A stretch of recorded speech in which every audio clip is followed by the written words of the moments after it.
Hello and welcome to Into Your Life podcast. I'm Lenka and I'm joined here by my wonderful co-host Natalie. Hi, we invite you to join our weekly conversations about finding more life in one's life. Well, what does it actually mean? We have discussions with guests about ways to live happier, healthier, and more fulfilling lives, both personally and professionally. That sounds great. Let's go. Hi there. We have another exciting guest for you today. I'm very much looking forward to this conversation. Today we have Meryl Hyten here with us. She's a transformational healer and coach, and she's an accredited certified EFT practitioner. And she's doing such wonderful things, helping people remove relationship stress so you can have more joy and love and intimacy and fulfillment. She helps people to reclaim their self-worth, find self-trust, and be assured to live in their full potential. There's so much that Meryl is doing and helping people with, and I can't wait to really dig deep and explore and learn about from her experience, from her journey, from her work with clients. But before we get into all of that, I would love to welcome Meryl. Hi, Meryl, how are you? Tell us a little bit more about yourself. I'm great, thank you. Thanks for having me. I've been on my own self-healing journey for probably since my early 20s. So just a few years, right? And I just always wanted to feel better about myself and feel happier inside. I did grow up in a nice family, but I still didn't feel like I was unconditionally loved or encouraged to really be me. And I was kind of,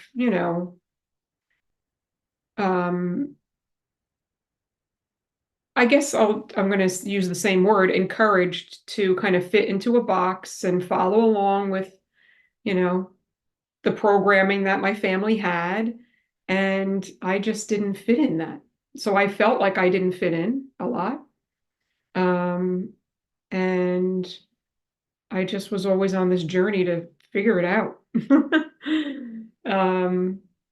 So I did, I feel like I broke a lot of barriers, where my family had a corporate background and a financial background. My father was a CPA, my mom was like a secretary.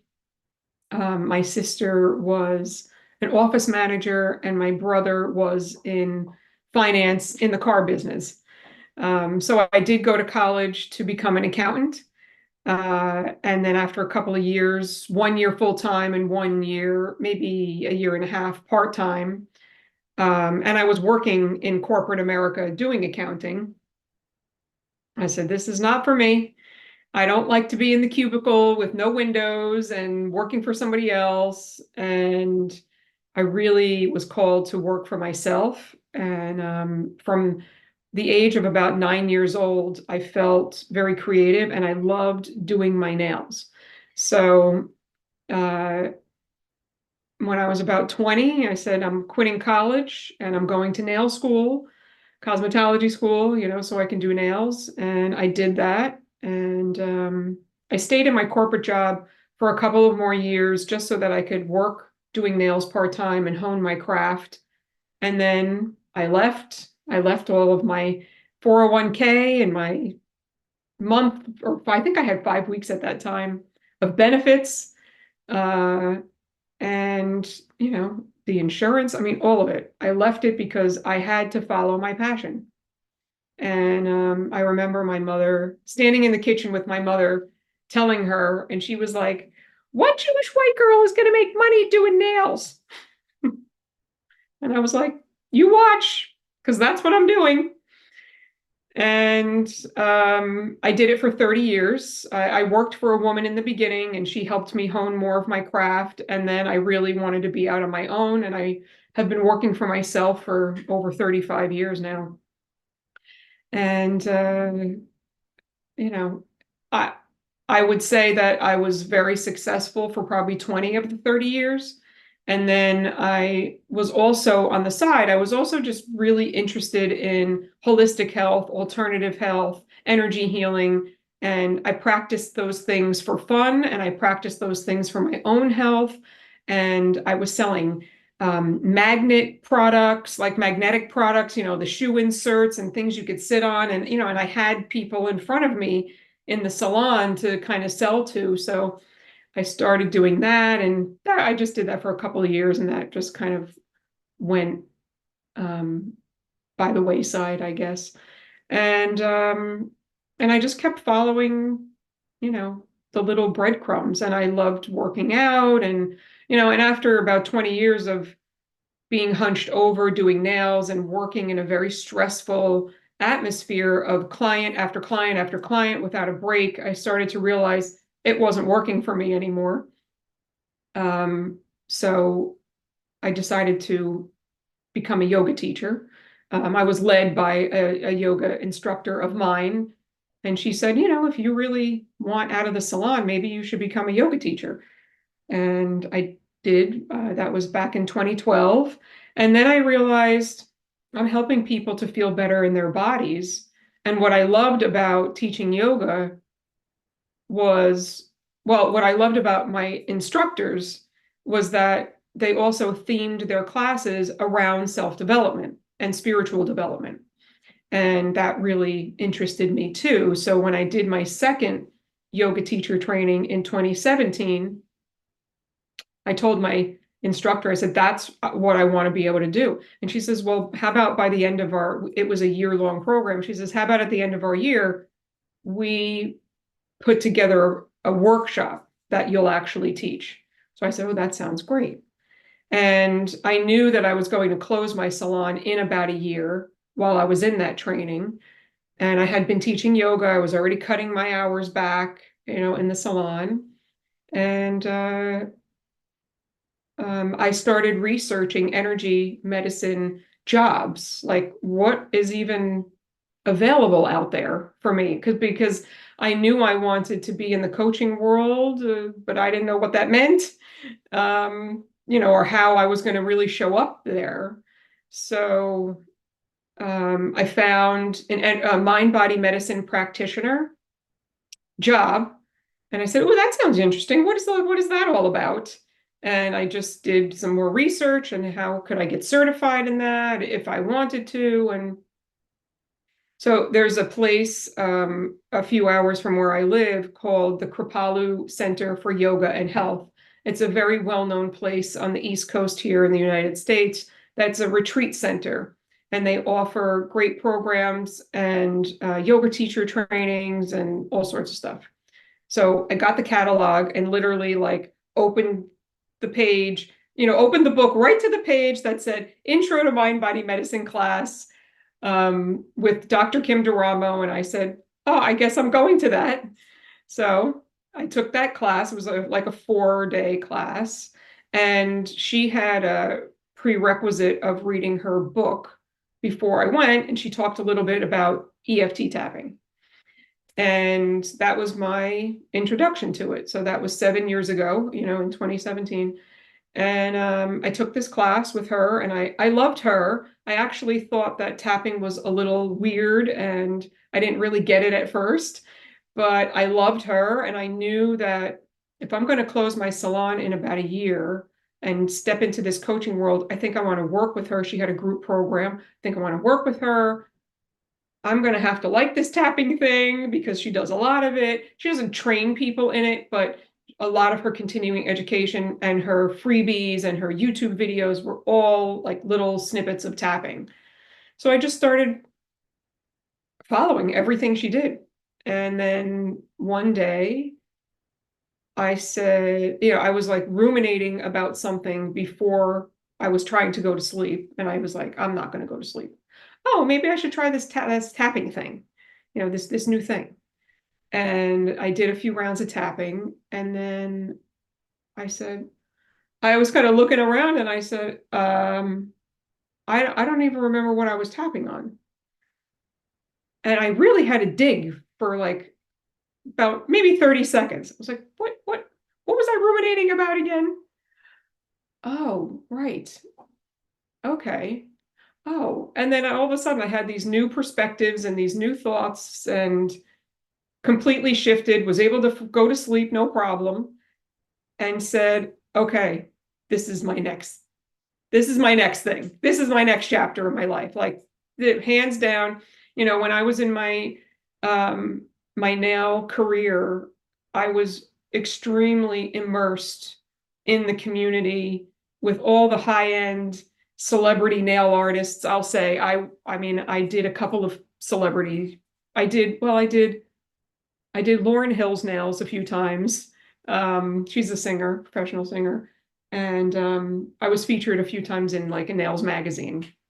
So that's like my claim to fame. But my 15 minutes of fame or whatever. But I was constantly felt like I wanted to always be one step ahead of the other salons, that were around me, or, have the best products for my clients. I had a high-end, salon, and that's just who I am. If I'm gonna do something, I'm gonna do something 150%. So that's what I ended up doing with tapping. Is I started following all the people on YouTube, and the people that kind of have their programs and tapping things. And I just kept on practicing, and eventually found who I wanted to follow and who I wanted to train me and how I wanted to be certified, and and who I want to continue my education with. So over time in 2018, 19, and 20, I did lots of that. I got my certifications and my accreditation, and did lots of continuing education. And actually, I should backtrack and just I need to say this one thing about so after I did the program, as I said, with Dr. Kim Duramo, and I knew I was going to close my salon in about a year. So August of 2018, I decided I'm way ahead. I decided my last day was August 31st. September 1st, I brought my nail station home to my living room, whatever products I could, and whoever wanted to follow me to my home.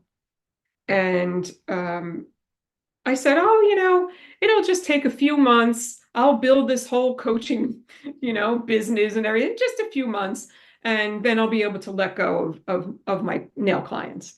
And exactly a month later, I fell and I broke my wrist. Fractured my wrist in 3 places. I couldn't work. My other wrist was pretty shot from doing nails for so many years. And I had some tendonitis and stuff there. So I was like, okay. So I really learned how to receive, because I lived alone. I had a cat. It was hard to do the chores and care for myself. So I had people lined up to come to my house to help me change my sheets, wash the dishes, change the litter box, like all sorts of things. And I completely let go of doing nails at that point. And say, oh, well, I hardly have any income now, but I know I want to do this program with Dr. Kim Duramo. And I, put money on my credit card, invested in myself. And I said, this is just what's supposed to happen. And then I invested in marketing coaches and, business coaches and all the people, and learned how to build a business online. As I said, got my certifications and all of that. And it's been an interesting ride. There's been lots of ups and downs. And last year, I had to let go of a coach that I was working with, which was not an easy thing to do. It was kind of a codependent relationship, and we were very enmeshed, and I needed to break free of that. And it was the best thing I ever did for myself, because I was able to really see like where I really needed to be and how I needed to show up in my business, because I wasn't aligned with what I was trying to do. I was really trying to build this business online, and I was like, I really love to show up live. I really love to do live videos and reels, and I don't love writing content. Although I had the virtual assistant, I had all the things, and she was helping me write blogs and my emails, and I shut everything down for a whole month. I didn't work, I didn't post, I let go of my virtual assistant, and I just kind of was with myself. And I said, self, if I really wanted to be more immersed in my community and meet more people that were around where I lived. I only live here where I live now for about 2.5 years. So I didn't really know as many people as where I used to live. I used to live about an hour and 15 minutes from where I am now in North Jersey. So between my salon, teaching yoga, and growing up there, I knew a lot of people. And I knew some people down here, but not enough, not the community that I really wanted, and the following that I wanted to build, and the impact that I really wanted to make. So I started getting back into teaching a little bit of yoga, and I did that for a few months, and I found it's not really for me anymore right now physically. It's a little bit too much for my back. So I decided to let that go. But I have found some networking groups, and I just started I literally put together last November. So this is November of 2023. I put together a resume, a flyer, and a cover letter packet. And I stapled it, and I literally drove around, and I walked into places and said, hi, this is who I am. I have this program. I want to offer it here, if it interests you. And that just started the ball rolling for me. And I started reaching out to yoga studios. I started going to other yoga studios. Are you interested in me teaching this year? And I just started networking. And I don't know how many programs I've taught so far since then, but it's a lot. And I'm, now we are in, it's April 30th today, and I have programs booked through till September right now. And what's really exciting is that I did end up getting to teach my program at the Kripalu Center in January, which is the place I started, with Dr. Kim Duramo and learned EFT tapping, which was 7 years ago.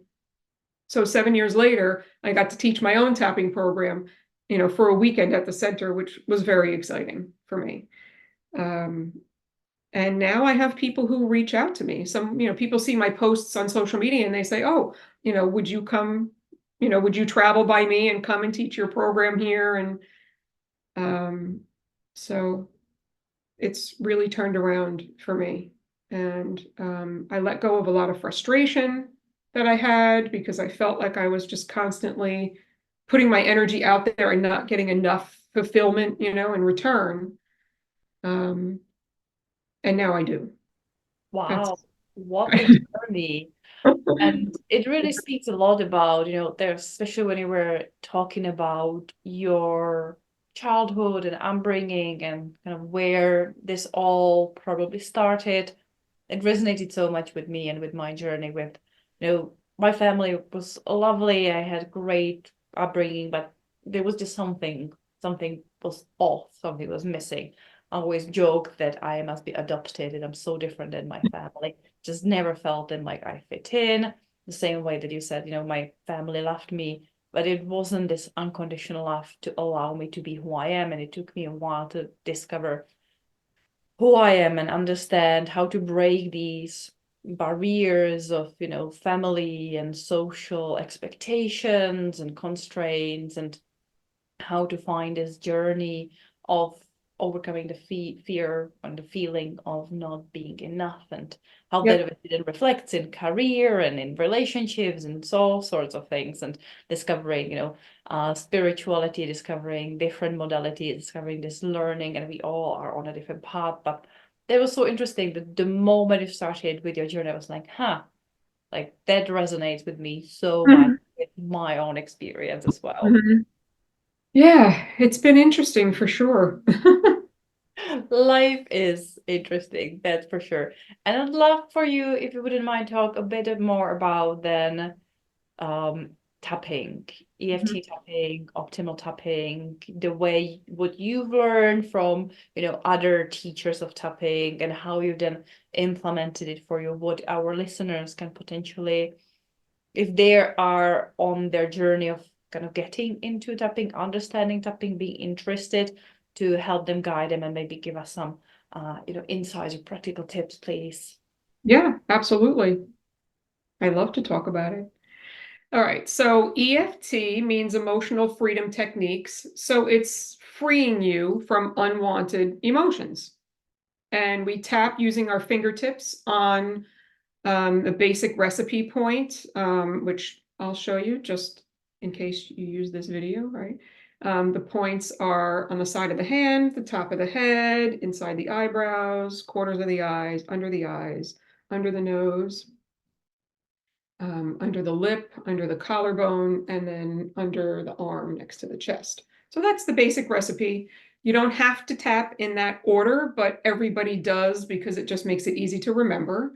And you are tapping on the ends of your Chinese energy meridian point. So it's similar to acupuncture, right? But just using our fingertips instead, so it's non-invasive.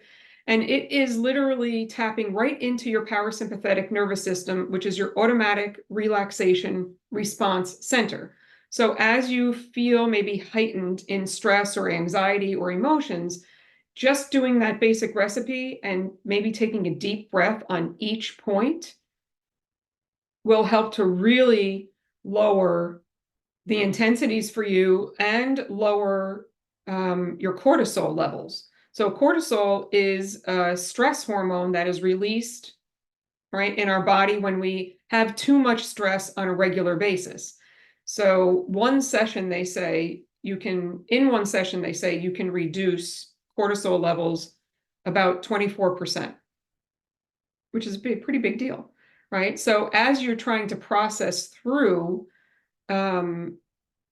something maybe intense for you, right, it does help you to feel calmer and more relaxed very quickly.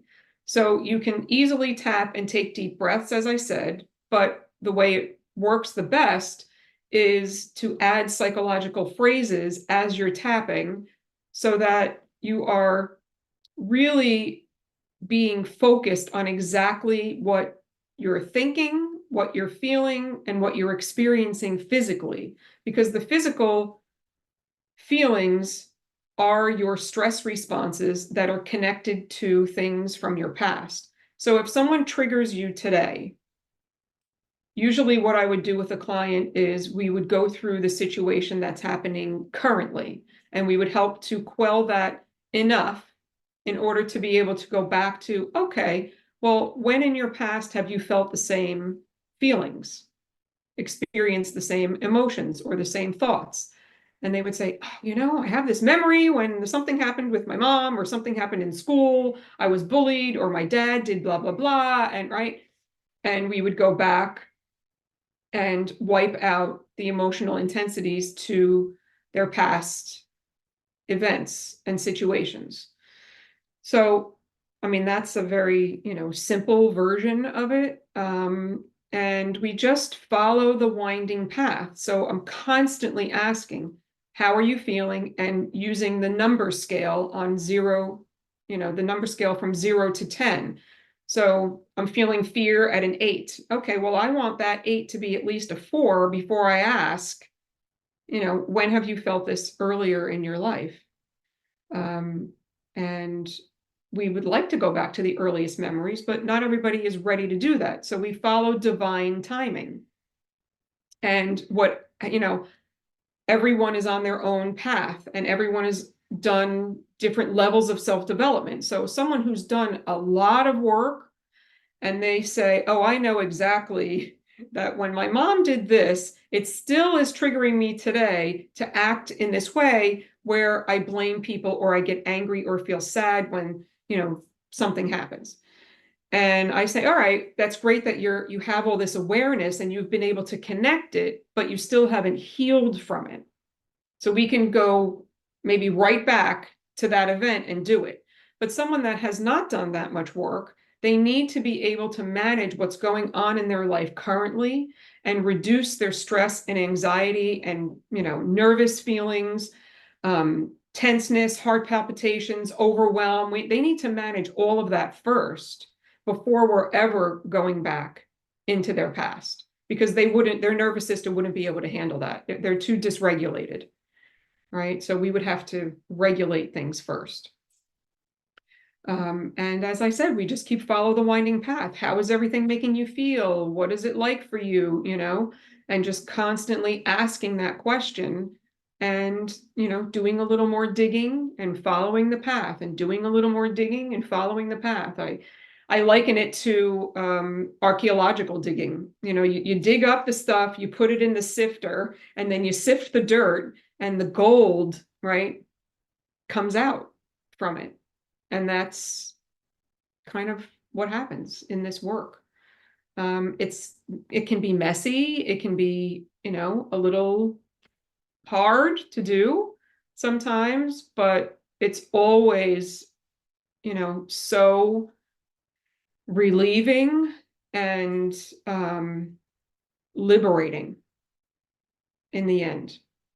And what I've witnessed with myself and my clients has really been fascinating. I call it fascinating all the time. So that's the traditional tapping way. Now, what I also do is something called optimal EFT. So the founder of EFT is Gary Craig, and he founded it in the 90s and did not trademark it. And that's why there's hundreds of thousands, or I don't know how many, not hundreds of thousands, but hundreds or thousands of people who have created their own signature process and training centers and all of that. Because he wanted everyone to be able to use it and learn it and not really make money doing it, which is generous, but it also caused a lot of confusion. And then in 2014, he started using optimal EFT. He got a channeled download that was a spiritual, non-tapping form of EFT, and it is using a higher power called the unseen therapist, although I use whoever my clients want or encourage anybody to use whoever they want in this practice. And then we imagine and think of a loving moment or a happy moment in our lives. And for me, it could just be a moment where I snuggle with my cat. It doesn't have to be any big event. And you want to pick one thing, not have 5 things that your mind is bouncing around with. And then I guide people the same way as I would with traditional tapping, asking questions, how does it make you feel? And it is very powerful. And I describe it that it's like Reiki on steroids, because it's very spiritual, and it really helps to remove stuck feelings, stuck emotions, events. And I kind of use tapping in the beginning to really help people focus on what we need to work on. And then I will go into using the meditative form. And I'm always using my intuition, because I do get lots of channeled downloads myself as I'm with my clients. And then I might bring in some practical coaching as well. And I also love law of attraction. So over time, I've created my emotional clearing method, is what I call it. And it's uncovering where you're at. It's creating a goal. And I'm always bringing people back to, how do you feel about your goal? What's keeping you from your goal? And that's how you know there's more stuff to dig for. Because some people can come to me, oh, I feel great. Okay, well, how do you feel towards your goal? Well, I feel at a 7. Okay, that's pretty good, but what's the last, the 3 that's missing? Well, I'm still doubting myself in XYZ, or, and then we kind of find things that can be fine-tuned. And then step 2 is removing what's ever in your way, right? So using what I was just describing. Healing is step 3. So healing your past, and that can be inner child healing, ancestral healing. That could be surrogate tapping, which I'm happy to talk about all those things. And, healing your patterns, shifting your perspectives, all of that. Step 4 is rewiring, how you rewire your patterns and thoughts currently in your present day life and going forward. And then step 5 is anchoring in. So how do you anchor in to the emotions and the energy and the feelings that you want, like your goal has already happened? So I do that through creating similar meditations like the optimal EFT, and I call them activations. And I do them for my clients, but I also guide my clients to do them for themselves. And I'm also an accountability partner for my clients because I want to know what's going on with them in between our sessions. So they have access to me. I want to hear when they're triggered. I want to hear when they're challenged, because that's really how you break down, especially if someone's always in overwhelming anxiety. I have to be in their life on a regular basis in order to know what's going on, so that I can really help them break it down and break through it and unravel all of it.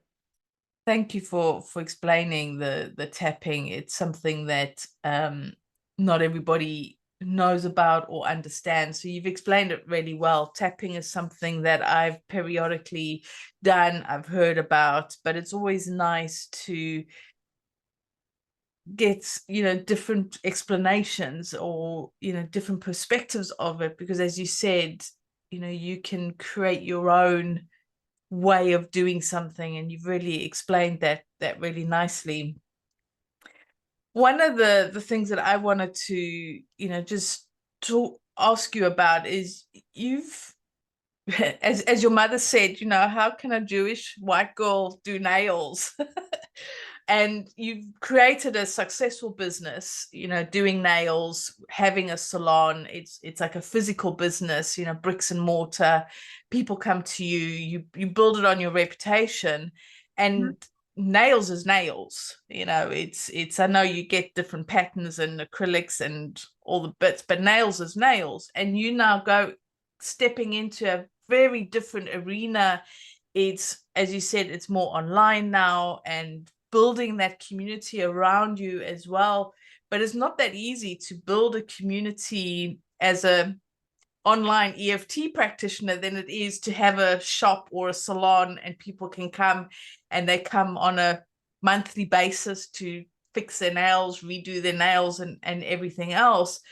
I wanted to ask, how's that journey been for you? Just the mindset, the having to think differently, from you have a salon to now you essentially online on your own, doing this in a totally different arena. How has that played for you, and how have you sort of shifted the way that you think? Because it's two totally different businesses that you are running. So I'd love to know your sort of journey with that, sort of the way that you've processed it within yourself. Yeah, no, it's a great question.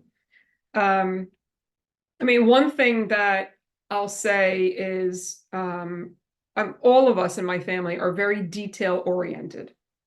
And so that's why we like numbers. But I'm also detailed in a creative way. And that's why I got into doing nails, and I was very meticulous. And the way that I've carried that through into this business now is that I'm the same way. Very meticulous. I'm very focused on structure, although it's a little bit of a flexible plan, because sometimes people come to me and they need healing in one area, and I say, yeah, but we need to really work over in this spot first before we can really go there, right? So I always say we have a flexible intention.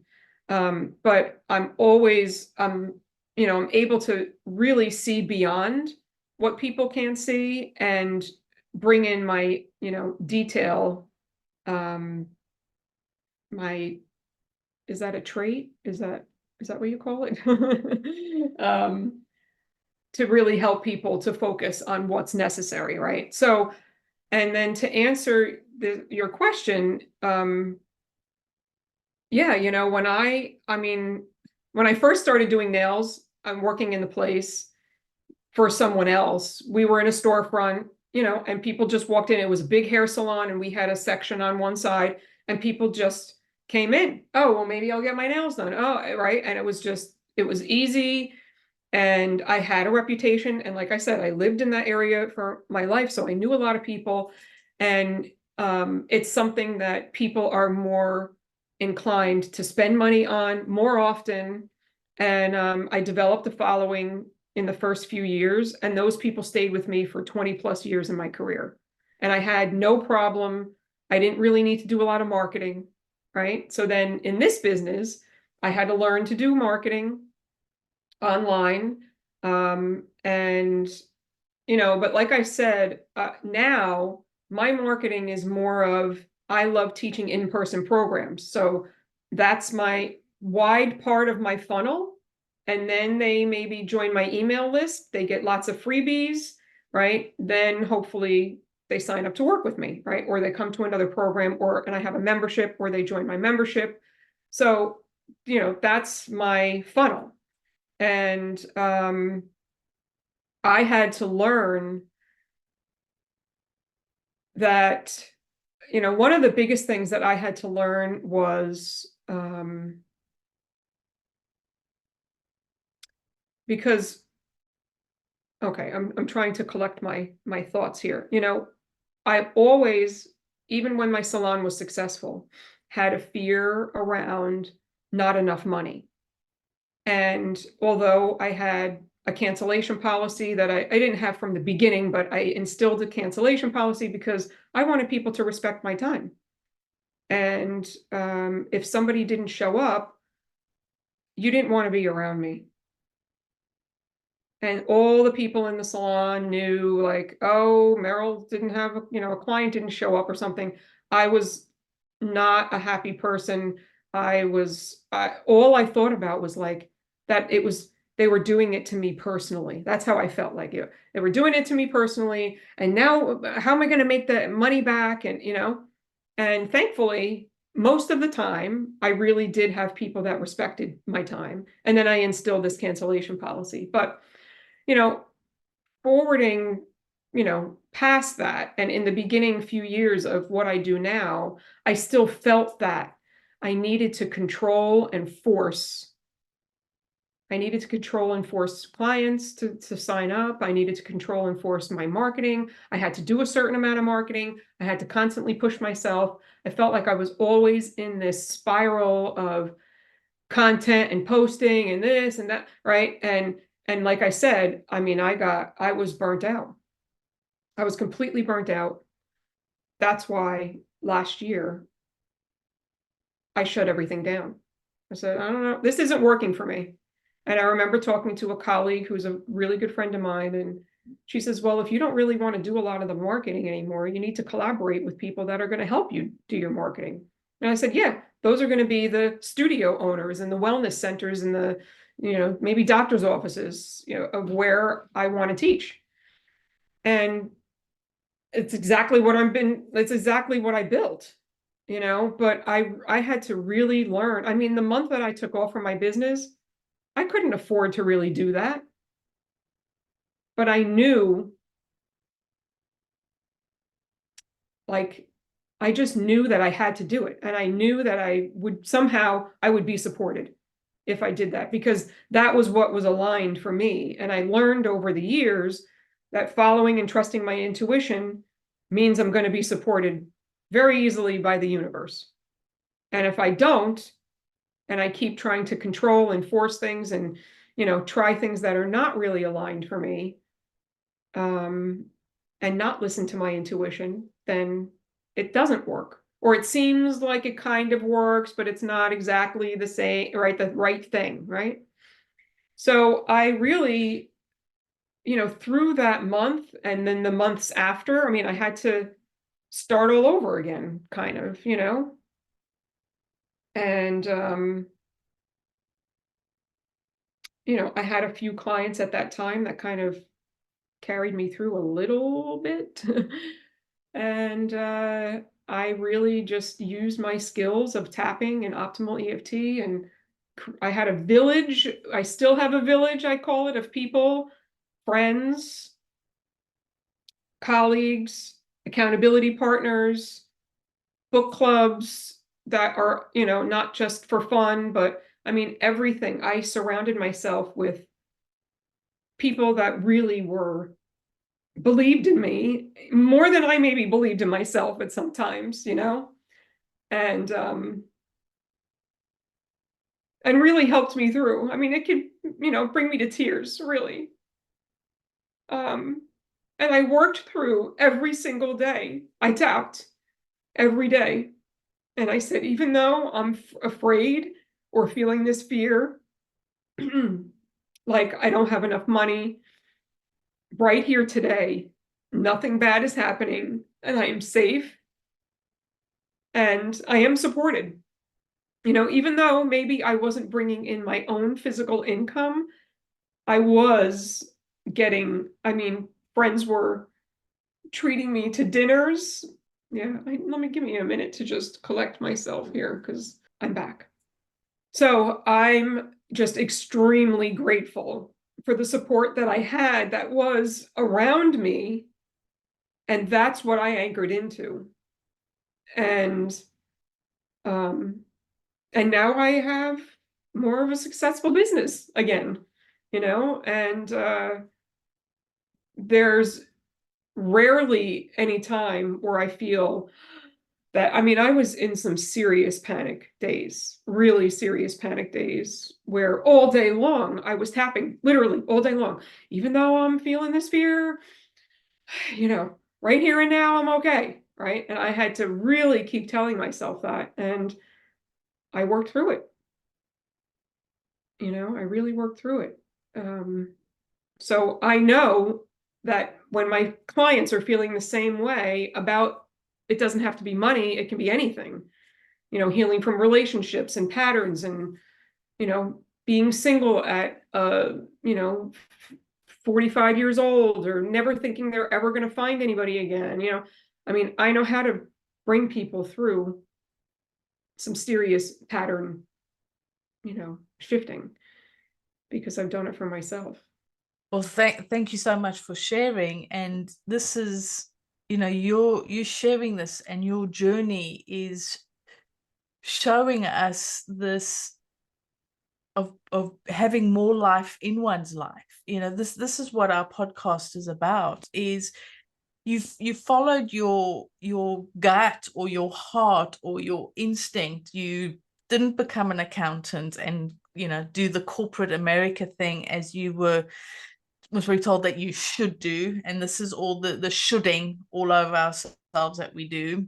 Yep. And then you followed your creativity and what you wanted to do with the nails, and built that business, built the salon. And then when you started to realize this isn't the path I want to be on anymore, is finding what's working, you know, going through the yoga and then finding the right EFT, and just following you essentially, and listening to yourself. Because how often, and I put my hand up to this as well, do we override our gut, or override and think, no, this is what I should be doing, this is what I have to be doing, that's not, and not listening to ourselves. And as you said, you realize that you were hitting burnout. And just because we do something that's good for you, like tapping, it doesn't mean you don't experience the stresses of building a business.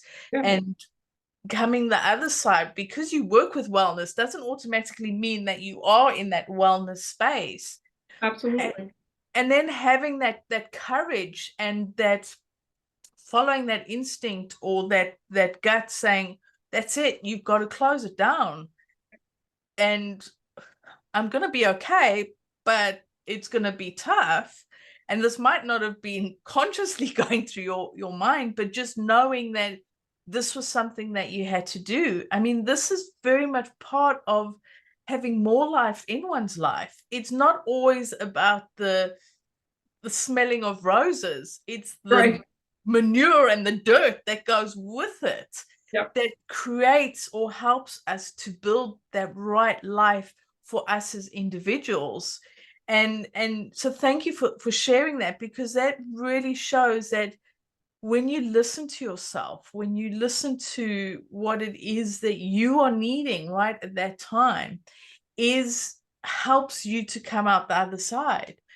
But another thing, and you mentioned that is you call it your village. It is so important as humans. We're not islands. We do need to have our tribe or our connections or our village, whatever it is you want to call it. We do need to have those people around us for that support, for that encouragement, the ones who believe in us, not the ones who like to put you down, but the ones who will push you up or hold you up or carry you through those times. And you've reinforced that it's so important to have the right people around you, so that when you are going through the dirt and the mire and when life is difficult, they are there to encourage you, to support you, to help you through, because life is not a bed of roses, just to keep on with the plant analogy. But it does have its ups and downs. It can be really difficult, but it's how we listen to ourselves in that time, how we follow our own way of doing things. And you said it, you know, you did all the marketing, you were doing everything, but you wanted to do the community and the face-to-face, building it that way. But I'm sure you've been told, yeah, but you should do it this way. Yeah, but you should do it this way. But it's like, no, this is the way I want to do it. And you follow that. You listen to yourself. So thank you so much for really reminding us and our listeners about the power of Into Your Life and the power of listening to what it is that you as an individual needed, because what's your journey is not necessarily the next person's journey, but it's finding your way of doing it and following through with that, regardless of what other people are saying. Because I'm sure not everybody said, yeah, good idea, shut the business, brilliant, that's perfect, that's just what you need. I'm sure they were telling you what you should be doing and all that. And it's how is having that strength and that courage to say, I know this is what you're saying, but this is what I need to be doing. And so thank you for that. You're welcome. I mean, I'll say, you know, in the first few years, you know, also growing up, I mean, and I still have it a little bit, like I mean, it's rare now, but I definitely also grew up with some anger issues. And when I was in, you know, going through the first few years of this business and learning and being really frustrated, you know, and I would voice this to people and they would say, oh, well, it's been a few years already, Meryl, you just go get a regular job again. You know, would you go back to doing nails? But you know, what else would you do? Things like that. And I would just say, that's not even a thought. No matter how frustrated I got. One time, I even went to, or I don't know if you're familiar with what a rage room is, where you go and you smash things. You put on all this armor and gear, and they give you like bats or golf clubs or whatever, and all this glass stuff or TVs, you name it, and you can literally go in there and smash things. So I went, and I remember calling a couple of friends, or a couple of friends just happened to call me as I was on my way, and they were like, "You're going to do what?" And I said, "Yeah, I have all this, like, I need to get this out." And I read in this book, I don't know if you're familiar with It's Not Your Money by Tosha Silver. It's a great book. And in the book, she says, like, you've got to clear out clutter. And one of the things you can do to clear out emotional clutter is smash coconuts. And I was like, well, I don't have anywhere to really smash coconuts, but I can go to this rage room where it's all supplied for you and pay a fee and just smash some stuff and get this, you know, anger up and out of me. And my sister's like, I remember my sister saying, and even one of my friends, when I was driving there, and both of them, like, you know, I hate to see you like this, Meryl, you know, kind of thing. Like, you know, you should really, have you thought about? And I said, oh yeah, I think about it, but it's not an option. It is not an option. And now those people are pretty impressed with what I have accomplished and the drive that I have, to keep going, right? The passion that I have and the drive that I have to keep going. So it's such an interesting thing to listen to people's journeys and to see, how one thing then evolves to the other and how much the community means. And it's wonderful that you acknowledge that, but also how much you have done. Like, yes, you have wonderful people around you, and it's amazing to have this village of people around. But you said at the end, like, you put a lot of effort in, a lot of passion, and you always put 150% in. So it's also the acknowledgement that, I found it difficult for me to know that I am doing enough, that the 150% is enough, that I should not be doing 160, and that maybe sometimes even 90% is enough, and that enough looks differently every day. And no matter how much gets done and how much is undone at the end of the day, I am still enough. And it's an interesting concept to really wrap our heads around. We're enough right now and we want to be better tomorrow, but whatever happens tomorrow, we're still enough. yes, exactly. And if today I feel enough and that means I'm not working on my business and I'm going out for a bike ride, that's what I'm doing today. Right. And I need, I really just listen to what my body needs, what I feel intuitively is the best. I'm not going to just make myself create marketing. I wait until I feel inspired. And then a whole bunch of stuff comes out, in one, whatever. I'm like last week, I made a whole reels series of 5 reels, and that just came right out, and then I'll wait again until, or maybe I'll listen to something or read something or whatever in order to, help get inspired. But, I don't force the stuff anymore, and I'll say, and I still have a village. Like every single day, I have an accountability partner in the morning. We talk about what we're grateful for. We talk about what we're celebrating at the end of today. And then we talk about what we're celebrating at a future date. So I've been at the end of June with my future date.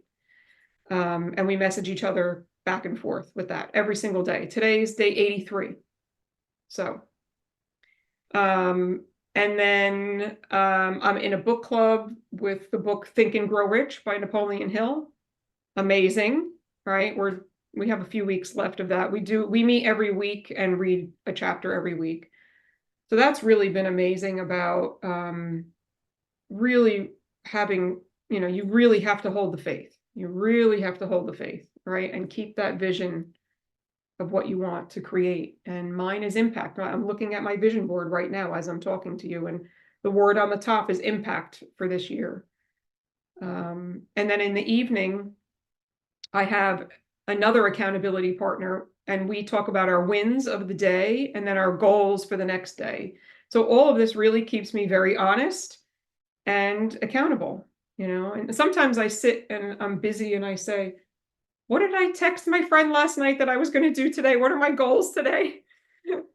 Oh yeah, I was going to do this thing and that thing, and so and then I meet with a spiritual development group weekly, and I have my continuing education with my EFT and optimal EFT mentor on about a monthly basis, and talk about business or my client struggles or anything like that. So it's a whole, right, it's a whole process.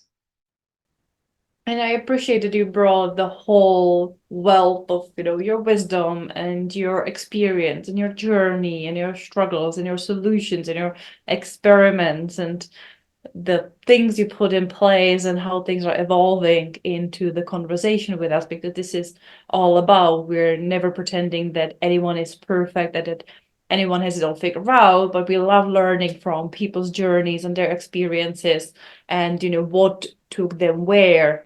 And I know we touched on lots of things, and I know we could touch on so many things. We could go deeper into inner child healing, and we could talk more about different kinds of ancestral healing or surrogate tapping or looking at rewiring our thoughts and patterns. There's so much we could cover with you, and I would love for us to have the whole day to talk, but I always do want to respect everyone's time with this episode.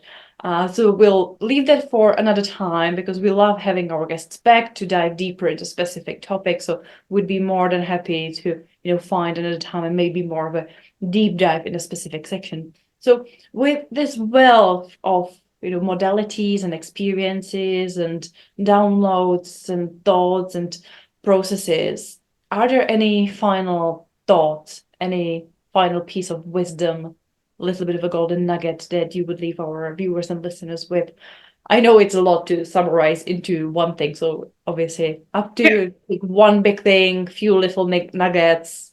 Yeah, well, a couple of nuggets that just downloaded for me is one thing is that you do have a choice.